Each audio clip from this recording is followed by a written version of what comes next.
Okay, that was powerful few words. The nation has faith on you. Fear and faith are the same. I will memorize these for a lifelong. So, shifting to a session that explores how young entrepreneurs are rewriting the traditional rules of funding. Our next session is about innovation.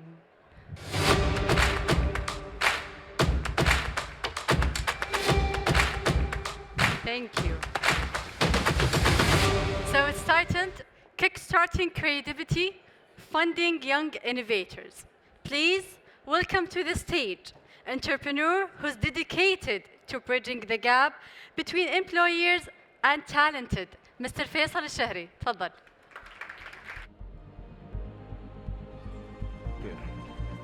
Thank you. Assalamu alaikum wa rahmatullahi wa barakatuh. Welcome everyone to our amazing session about kickstarting creativity through funding young innovators. My name is Faisal Alshehri, and I'm an entrepreneur in the human capital space. And it goes without saying that innovation is essential to us all. It is a core part of what makes us human and what makes us different in shaping bright futures. In today's session, we're going to focus on the funding side of view for all of the talents that decide to create a brighter future through their innovative ventures. We're going to dive deeper about the angles on how they figured out better ways to generate funding and income for their startups from a panel of amazing experts who have been both leaders in this industry, in addition to being catalysts to many incredible startups. Please join me in welcoming our first panelist, Mr. Nuno Gonçalves Pedro, who is the managing partner and founder of Chamaeleon, a Silicon Valley-based startup VC. Joining us as well is one of the most prominent figures in Saudi entrepreneurship, Ms. Lateefa Alwaalan, who is the managing director of Endeavour, Saudi Arabia. And last but certainly not least, Delila Kidanu, who is the director for Africa in the ThinkYoung non-governmental organization. Welcome, everyone. Welcome to the Majlis. So, when we talk about innovation, you all probably have a lot of thoughts on this as you have built your own ventures and you have seen a lot of innovating youth that have built very exciting things. I would love to start with you, Delila. I want to hear more about your route. You've had a very interesting route to entrepreneurship. You started with academia and NGO work, right? So through that, you have truly started a very different career path when you kickstarted the entrepreneurship journey. You went into fintech, and then you went into mobility. I would love to know what got you into the startup space in the first place from that background. Yeah, for sure. So as you mentioned, I started working in an NGO, and we focused a lot on youth. And one of the things that we really focused on was entrepreneurship. And at that time, I had the pleasure of engaging with multiple entrepreneurs across Europe, across Africa. And at that point, kind of realized that, okay, maybe being on the other side is not as hard as I would think. That was jokes on me because it's very hard. But yeah, I think for me, I was able to see that I was going down the government and policy route, but I wanted to have impact. I wanted to have change and do that quickly. And going down the entrepreneurship route, I was able to materialize that much faster and see a change in the people that I wanted to impact. And that's really what got me onto entrepreneurship side. Amazing. So you wanted to really take things into your own hands and shape change on your own. That's incredible. Now, we also have an incredible journey from you, Lateefa, on the same front. You yourself have been through the journey of the whole startup creation, all the way from getting that amazing idea, shaping it into a business, funding for that startup, and then going through the whole journey. Can you tell us more about that? Yes, sure. I mean, when you said you wanted to put things in your hand or build things with your hand, I totally get the feeling. I started my career the first startup ever when I was 16, but then I remember quitting my banking job and deciding to build things with my own. Back then, it was 2009. The number one coffee being consumed in Saudi was Saudi coffee or Arabic coffee. It's still brewed manually. So I decided to make it easy for the new generation, developed the first Arabic coffee machine, Used to experiment with a lot of beans, especially Ethiopian harar, and basically turned the idea of how can you enjoy a really good cup of Arabic coffee at the press of a button and make the experience easy for people. Alhamdulillah, that idea was a sketch on a page, and then it turned to a prototype, from a prototype to mass production, from mass production to let's say crowdfunding, building my own website where people prepaid in advance 2 months to buy the product. So that's how I bootstrapped the company. Oh, wow. And then we moved to mass distribution, alhamdulillah, over a journey of 7 years. And يعني at a point even was able to attract or get bank financing, which is not easy. Especially back then in Saudi, access to venture capital or private funding is not as accessible to what we see, alhamdulillah, today in Saudi and in the region. And I was able to exit that business, and now being part of Endeavour as an NGO that supports high-impact entrepreneurs and helps them grow and scale and truly pay it forward. Amazing. We'll get to Endeavour in a bit, but first of all, allow me to ask for some coffee after this session. This has to happen. But you mentioned a very key point that back in 2009, the ecosystem wasn't the most attractive one, or it wasn't the easiest one to navigate per se. What would you say is the difference that we see today for young entrepreneurs, not just in the Saudi ecosystem, but even on the global landscape? فيصل يعني سبحان الله بس يعني if you ask me يعني what is the best time to be an entrepreneur, it's now. Like, I mean, just go out and say I have an idea, and especially if it's a good idea, then the amount of the access to capital, alhamdulillah, now is pretty much available across different stages. Entrepreneurs today are celebrated. 10, 15 years ago, even the word entrepreneur or رائد الأعمال in Arabic wasn't coined. يعني you don't know what it means. Now it is the most important. يعني there is, even when you look at Vision 2030, each program has an entrepreneurship angle, because that's how we will diversify from oil. It has to come from the private sector, and entrepreneurs are the way for economic prosperity. يعني back to alhamdulillah, now, and we published a report 2 years ago where we mapped the evolution of the entrepreneurial ecosystem in Saudi over the past 20 years. And what we've seen, that Saudi experienced an inflection point right around 2018, where what we found that 50% of all tech startups in Saudi was created in the last 5 years. Oh, wow. Which is incredible. I mean, because if you look, if you go 10 or 15 years ago, it was almost an entrepreneurial desert. Today, Saudi, not only the number of startups has grown, but also in terms of what we're seeing is the second wave of tech talent or mafias. We have great examples like Kareem or Hunger Station, great players who started early on, and we're seeing second gen. You Faisal, you are يعني ما شاء الله also يعني خلينا نقول أتمارا مافيا إن شاء الله. الحمد لله إن شاء In the الله. making. What we experience, see, there is the density of talent within the entrepreneurial ecosystem. Gladly has really evolved. That's one. Funding. Saudi in 2016 or 17, the number of capital being deployed into entrepreneurship was what, $50 million. Now, the last report, we're over 1.4 billion in capital deployed into startups in Saudi. Saudi became number one in MENA region. And by the way, this is not just happening in Saudi. This is happening and trickling down all over MENA. In Egypt, in UAE, in Jordan, there is a lot of funding that's going to entrepreneurs. That's from a funding perspective. If you look at the GEN report, the Global Entrepreneurship Monitor that monitors ecosystems across the world, UAE and Saudi has grown in levels across the region in terms of the monitor. Saudi is now number one. we used to be 48, and that's less than 5 years. Which يعني all these are indicators of how this is truly is the time to be an entrepreneur in the region. That's incredible. Couldn't agree more. Now, when we talk about funding, of course, the region has seen a big leap in that debate. But I would love to know about your experience, Nuno. Now, you have a VC fund. You run a VC fund in the Silicon Valley, in the San Francisco Bay Area to be more specific, that really utilizes AI and technology, which are tools we often hear about today, but many people would love to know more on how to utilize them. I would love to know from you how you utilize them for your own business and for the startups you fund.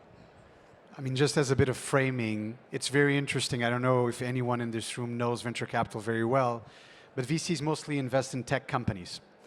It is a bit surprising then that they don't use tech themselves. It's a little bit like Mark Andreessen says, software eats the world. And I always make fun of him, but apparently software does not eat VC. Because I guess venture capitalists, we are mythical creatures who have the gift of being, immune to software disruption. We don't believe in that. We actually believe in the opposite. And in some ways, like it happened to other asset management classes, like for example, hedge funds, we think it is time for us to use all the data that is available. It's a lot of data. We do early stage investing, Series C, Series A. But there's a lot of data available, and utilize that data in the best possible way. And we use it across everything we do. So we do it for due diligence, deal sourcing, portfolio management, liquidation of assets, etc. If you think about it, we VCs are not buddies, right? We're in this for something, and normally it's for fund returns. We manage funds, and we have investors ourselves. And our investors are much tougher than us, right? Because they're in this with us for the next 7, 10, 12 years sometimes, which is the duration of a fund. And they want to see their money back, and they want to see a lot of their money back, because it's highly illiquid, right? It takes a while for us to give money back. My 2021 fund this year, we just gave money back to our investors. So we have what we call distributions to paid in, cash on cash, right? So people have started seeing money back from their investment. 3 years, you say, well, 3 years is a long time. 3 years is not a long time. 2021 funds, according to Carta, only 9% of 2021 funds in the US have returned any money back to their investors, right? So we're part of that 9%. Wow. Now, from our perspective, you have to be, in some ways, very, very purposeful on how you use technology. Technology is not here to replace me, thank God, because I want a job, right? I want to be working as a managing partner of a firm, and there's a lot of things that I can do that machines cannot do. Be a psychologist to a founder. I have a call after this with a founder that's having difficulty fundraising. Being at the beginning of the process, identifying if that person can withstand the process of fundraising over the next 7 to 10 years. It looks really cool to be an entrepreneur, but it's very, very difficult. If you're a failed entrepreneur, right, it's going to take you at least 4 to 5 years to fail, right? If you're a successful entrepreneur, it's going to take you longer, right? Probably it's going to take you, 8 to 10 years if you're highly successful. So in some ways, we have to be psychoanalysts, psychologists. So the purpose of the platform we use, which we call Mantis, you guys can probably figure out we have a thing with animals right now because Chamaeleon, Mantis, all this stuff going on. Mantis is about a little bit the joke of the bear. I don't know what's the analogy in Saudi Arabia. In the US, the joke is there's a bear chasing 2 people, and one of the people just sits down and starts putting running shoes on. And the other one's like, why are you putting running shoes on? You can't outrun the bear. And the other one replies, I don't need to outrun the bear. I need to outrun you, right? And that's exactly what Mantis is for us. It's an augmentation layer. It's the next level. So if you're an entrepreneur, if you're thinking through how can I use data in all sorts of ways to basically get an edge, to get those running shoes, the Nike Vapor Flies that were banned from marathons, right? That's how you need to think through it. What's the use case that I'm serving, etc. The final point I would make is a lot of people like to go with big ambitions, right? Top down, systems thinking, I'm going to figure it out. I think going bottom up normally is the best way to start. I'm a systems thinker, but I'm also a hacker. And to be very honest, I think I've gotten a lot more value out of hacking myself into the market and figuring out that first chewing gum that you put on the thing that somehow magically makes it work, and then you can extrapolate and figure out what your systems is. So again, be very purposeful, very thoughtful about the resources you spend, how much are you putting into planning versus how much you put into actual hacks that work immediately. Yeah, I truly agree with that. I think ultimately it's survival of the fittest at its finest. If you're building a startup and you look for VC funding and any other support, you have to really be fitting for that support in order to make a return that will make you even more tempting for future investment and support. Now, we talked about the VC side of the equation. Let's talk more about the newer ways. In the past, you might also remember that or see a lot of cases, people usually go to traditional banks, maybe go for loans, for debts, if they ever need financial support. Today, it went even beyond the whole VC and angel investor equation. People are figuring out new ways, like crowdsourcing. They would get crowdfunding. They would get peer-to-peer lending. What have been the most, I would say, trending insights you've seen in your respective markets on new funding ways? Starting with you, Nuno. I think the angel investing movement, which really was sort of a Silicon Valley thing, it's been around for a couple of decades in Silicon Valley, changed the world. Angel investing is propelling the existence of companies in the first place.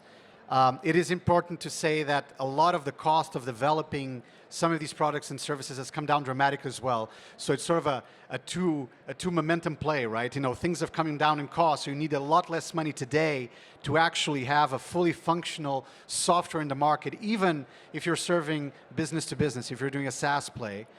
And the added value that there's a lot of angels out there, people that are willing to put their money to risk and deploy it in the market, has fundamentally changed the early landscape. We've seen a lot of movements from the hedge fund side coming in earlier to also do growth. That has brought a lot of significant capital into the market. They also tried to go into venture. To my dismay, I don't think it's worked that well. We've seen a lot of great failures there because early stage is very different than mid stage and late stage in some ways. So I would say that trend is still to be proven on early stage, but certainly it has been proven on the growth side. There's a lot of capital today around the world.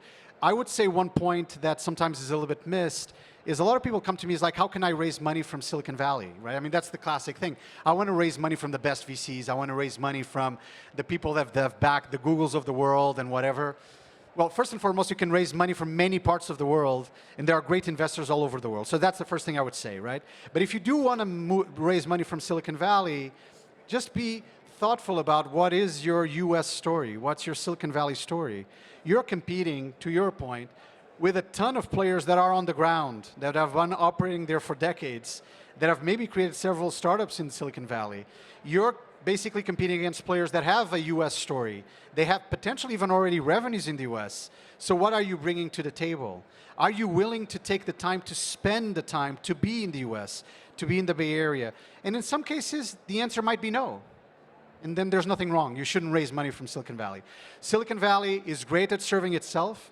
It's great at serving the US, but it doesn't need to serve the whole world.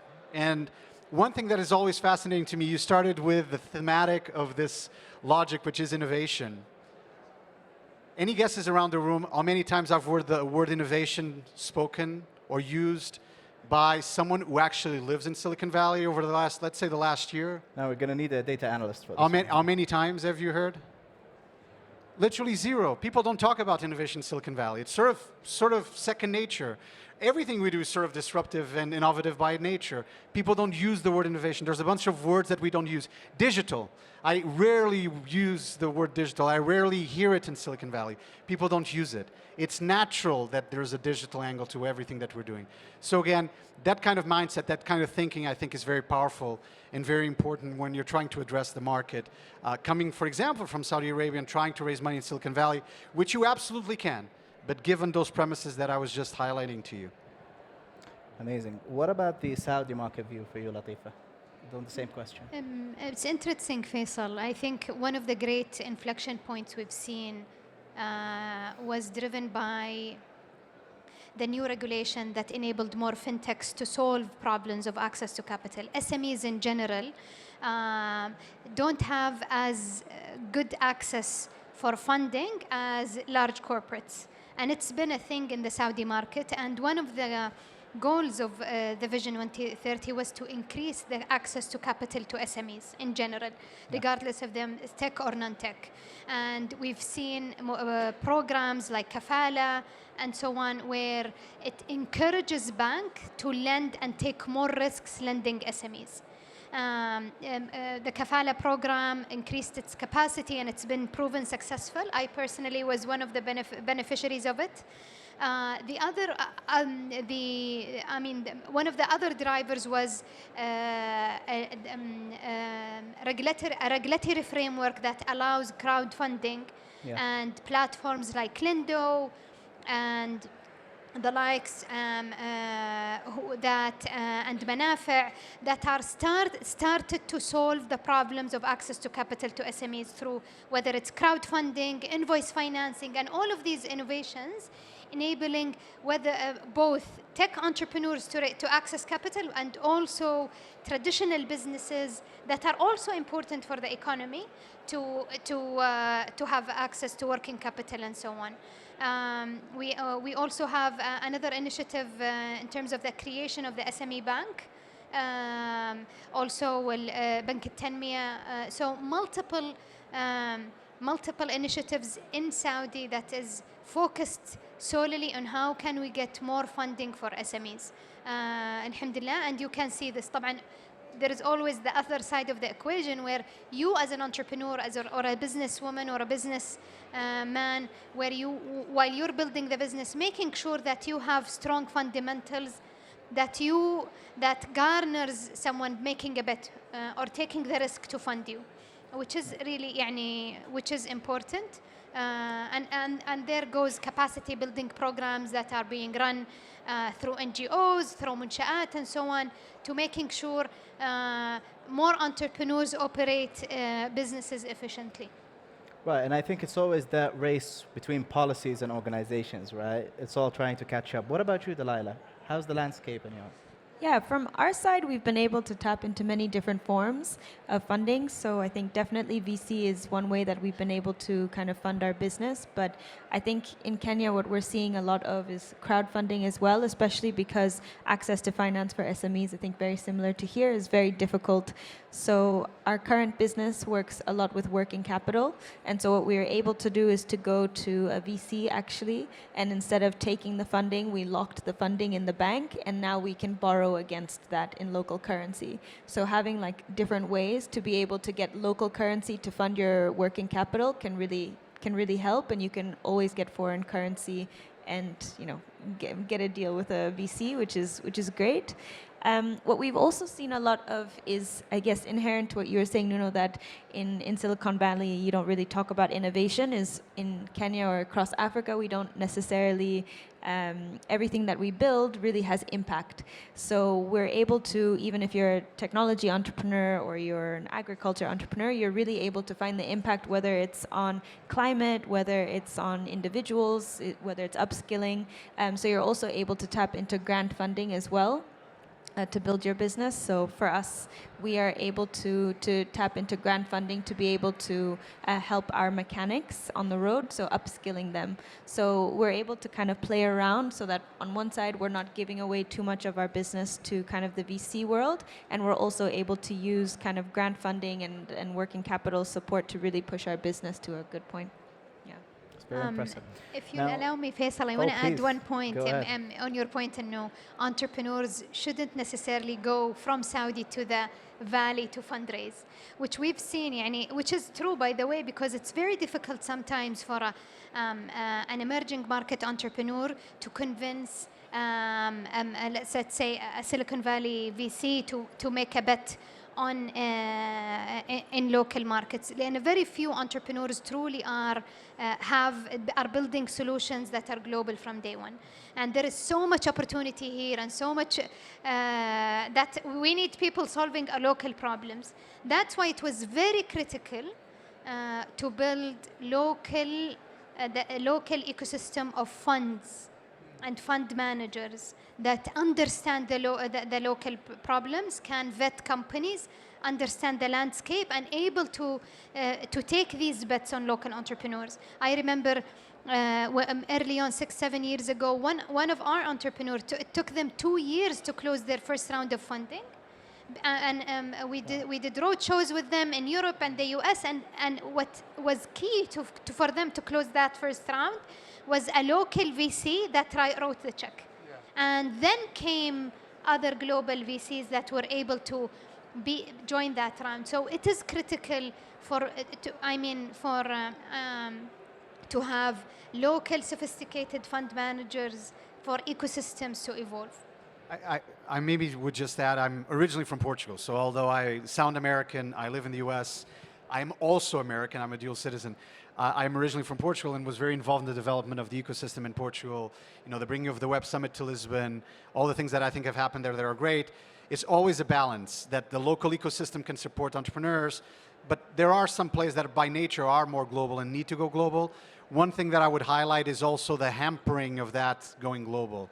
And one thing that sometimes happens with local funds, if they have too much capital deployed and given to them, basically what ends up happening is there's very little incentive to go abroad. And at a certain point in time, they've raised 10, 15 million at silly valuations, and they try and raise from a VC from another country, not necessarily even from Silicon Valley, and someone says, well, wait a second, you guys don't have the numbers to raise that amount at that valuation.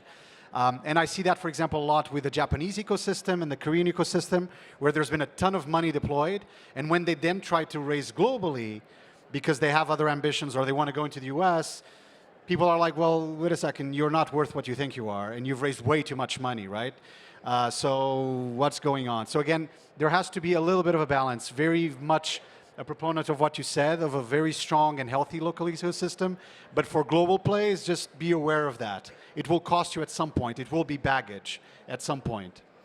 Yeah, I guess having awareness about where you stand currently is essential, right? Not every market is the most befitting for you. And when we talk about transitions, you've had a particularly interesting transition, Delila. You've been joining what you call a tech bro environment because you've moved from policy all the way onto fintech, which is rather impressive. I would love to know about the barriers that you faced, considering that we've heard about the barrier of convincing other markets, we've heard about the barriers of establishing in tough markets. You've experienced both. So what other barriers would you say young innovators should be wary of? Yeah, I think going into the tech space it can be tough. Yeah. I think there's many barriers that you'll face. One, from being a young person and not having that depth of experience, you're still learning the market, you're still learning how to talk to investors, you're still learning how to make the right decisions as a leader, right? And so it's always good to make sure that as much as you're working on your company, you're also working on yourself as an individual, because you need to get better at making those decisions and get better at having those conversations, and also convincing people that this vision is going to work. That's something that I definitely had to learn very quickly when I was starting. Also, kind of when you're entering a tech space, I think this summit has shown me at least that there's such great parity in terms of interest when it comes to building a business. But for the African context and for Kenya specifically, the tech space is dominated by men. And that's both founders' side, that's investors' side, that's also government side. And when I started my first business, which was fintech, we worked with banks. Banks are majorly led by men, especially. With Koa, right? Yes, Koa. So we started the first mobile savings application in Kenya, which plugged into the asset management industry. So we were able to get a license from the Capital Markets Authority, which took about a year. We were able to plug into the different banks, and we were able to get a license as well to operate.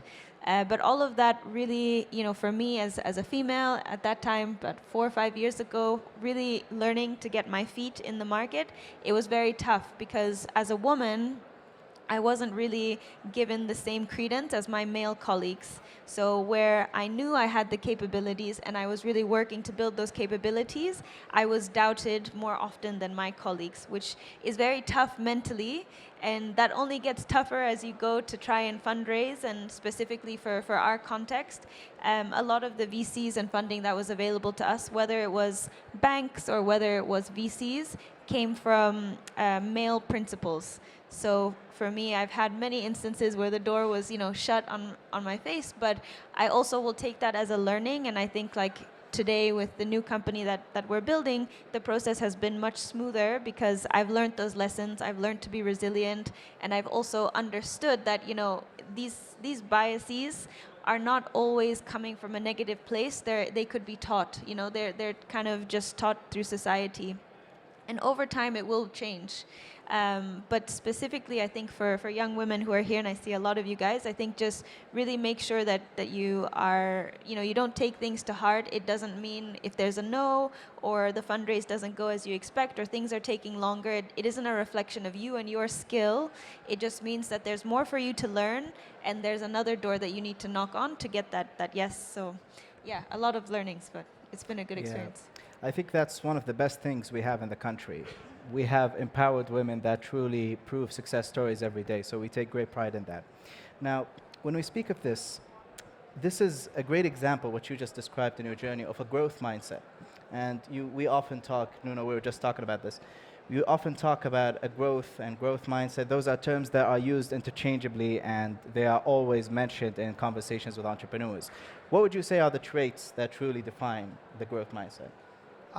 Immense curiosity and immense learning. I mean, just to frame for some of you that might not be aware of this, fixed mindset is a mindset that basically always illustrates that the biggest part is something that is intrinsic to you, like your IQ, your intelligence, your brain. So I always use the example of kids.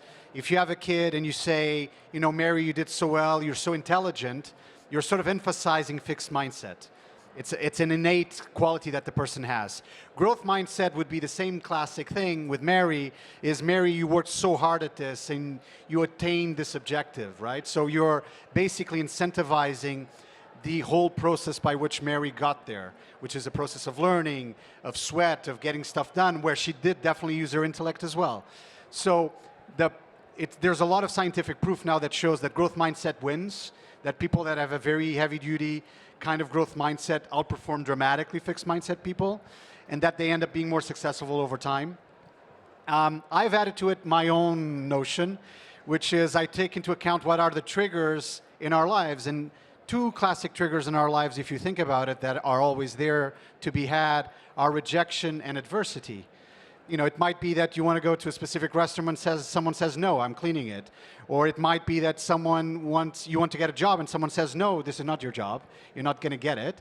But it also might be some effect of adversity, some death in your family, something that's a little bit more profound. That is the only thing we know for sure is going to happen every single time that will be difficult to deal with. So my thesis is not one of grit and resilience. My thesis is one of, can we catalyze that as a positive reinforcement, like an athlete would? Which is to say, if this is bad, it's going to be actually good.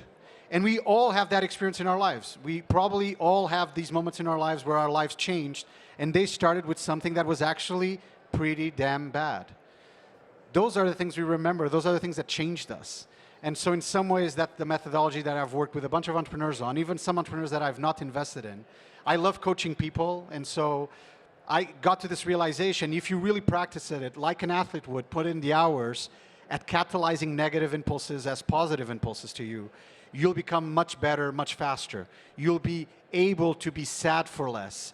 You'll be able to dwell in your sadness for less time and really move to the next level. And that's my proposition to everyone around that methodology. Amazing. And one of the things that truly shape an entrepreneur, aside from the mindset, is the network, of course, the support, the ecosystem. Now, Lateefa, you happen to know a thing or two about that with Endeavour, I must say. And I'm willing to bet that you receive a lot of applications every year from amazing entrepreneurs all around the kingdom. What would you say, aside from the business side of things, which is, you know, the revenue and all of these requirements, what do you truly look for in terms of an entrepreneur in the Endeavour community? As you said, Faisal, I'm a true believer in the power of the network. And how you as an entrepreneur, as an individual, if you want to succeed in something, whether being an entrepreneur or even if in your own career, you have higher chances of success if you are surrounded by people who would inspire you, who would mentor you, who would help you, open doors for you. And it's something that is, and I truly believe that is something to cultivate. You're not necessarily born with. So if you, let's say for example, if you want to be a doctor and most of the people in your family are lawyers, what can you do? You can either say, no, this is something will be difficult, or you would go and actively build a strong network of doctors that can influence your decision of which profession or which, how to go about building your career as in medicine. And this goes to the entrepreneurs as well. Entrepreneurs and innovators will always need mentors, will eventually need investors, will definitely need to form a team to build that product or that solution. And the best way to do it is through networking and building a strong people network around you to support you realize that vision. Endeavour in its essence is a global network that truly supports what we call high impact entrepreneurs, but we don't stop just there. Our thesis is around we support you grow, and then we become a platform for you to pay it forward through mentorship, through angel investing, and so on. And so when we accept entrepreneurs into the network, we look for, let's say, for three main things. One, a business that can grow. So a business that fundamentally is doing something different that garners potential growth and capturing opportunity in the market. So an innovative element. And the second thing for us that we'll focus on is the entrepreneur himself. Being a network of entrepreneurs, we look for entrepreneurs who have the mindset of learning, of being coached and accept coaching, are humble enough to say, I don't have it all figured out, I want to learn from others. Another element is that they are truly a potential to become role models, because what we want to do is support entrepreneurs to grow, but then they pay it forward and multiply their impact by becoming mentors for the next generation, by investing in the next generation. So it is a critical element for us to see that humble mentality. Not just humble mentality, but also the dream big mentality. So this is the, let's say, the lens that we look for in entrepreneurs. And maybe the third element would be timing. As you said earlier, entrepreneurs are their journey, whether they're starting up or later, once they reach, let's say, IPO level and so on, have different needs and need access, need support differently. At Endeavour, we focus at high growth. So we start supporting businesses once they've reached product market fit. They are at a clear inflection point of high growth. That's where we come in and we start supporting them in that journey. Amazing. Why don't we give a round of applause to our amazing panelists? Very valuable insights, right? Now, we have talked about several topics, but at the end of the day, it really comes from you. You're the young innovators. As MISC's annual slogan for this year says, this is by youth for youth. Innovation is essential for our progress as humanity. And when we look at every major leap in humanity's history, it did not come from effective repetitiveness per se, but it came from innovative greatness. So let's all dare to innovate, because we truly live in the best times to achieve that. Once again, I'd like to thank all of our amazing panelists. I'd like to thank you all, and we hope to see your amazing projects in the future. Thank you. Thank you, Faisal.